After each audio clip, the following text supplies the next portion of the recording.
தமிழக அரசு பணியாளர் தேர்வாணையமான TNPSC தேர்வுகளுக்காக தவம் கிடக்கும் லட்சக்கணக்கான இளைஞர்களுக்கு இப்போது ஒரு மிகப்பெரிய நற்செய்தி வெளியாகியுள்ளது.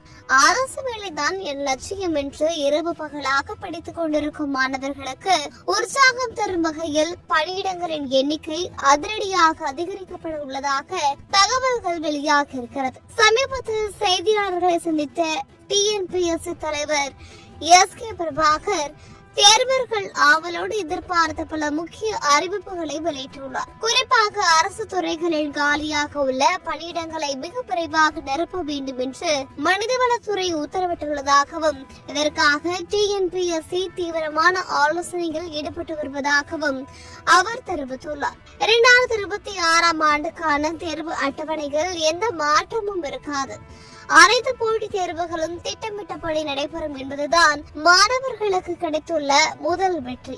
இதில் மிக முக்கியமான விஷயம் என்னவென்றால், ஒரு தேர்வுக்கான அறிவிப்பு வெளியான பிறகு அரசிடமிருந்து புதிய காலி பணியிடங்கள் குறித்த விவரம் வந்தால் அவை சேர்க்கை மூலம் அதே தேர்வில் இணைக்கப்படும். அதாவது நீங்கள் விண்ணப்பித்த பிறகு கூட பணியிடங்களின் எண்ணிக்கை அதிகரிக்க வாய்ப்புள்ளது. குரூப் 1 தேர்வுக்காக காத்திருப்பவர்களுக்கு ஜூன் 23ஆம் தேதி ஒரு மிகப்பெரிய சர்ப்ரைஸ் காத்திருக்கிறது. அன்று வெளியாக உள்ள அறிவிப்பில் பதவிகள் மற்றும் காலி பணியிடங்கள் குறித்த முழு விவரங்களும் இடம்பெறும். அதே போல் தமிழ்நாடு மின்சார வாரியத்தில் உள்ள ஆயிரக்கணக்கான காலி பணியிடங்களும் படிப்படியாக TNPSC வாயிலாகவே நிரப்பப்பட உள்ளன. இது மட்டுமில்லாமல் பல்வேறு அரசு பல்கலைக்கழகங்களில் இருக்கும் ஆசிரியர் அல்லாத பணியிடங்களும் இந்த ஆண்டு முதல் குரூப் 2 மற்றும் குரூப் 2A தேர்வுகளுடன் இணைக்கப்பட உள்ளன.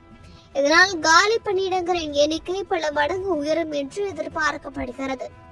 தமிழகத்தில் ஏற்பட்டுள்ள ஆட்சி மாற்றத்திற்கு பிறகு குரூப் 4 தேர்வுகளில் பணியிடங்களை அதிகப்படுத்த வேண்டும் என்பது தேர்வர்களின் நீண்ட நாள் கோரிக்கையாகவே இருக்கிறது.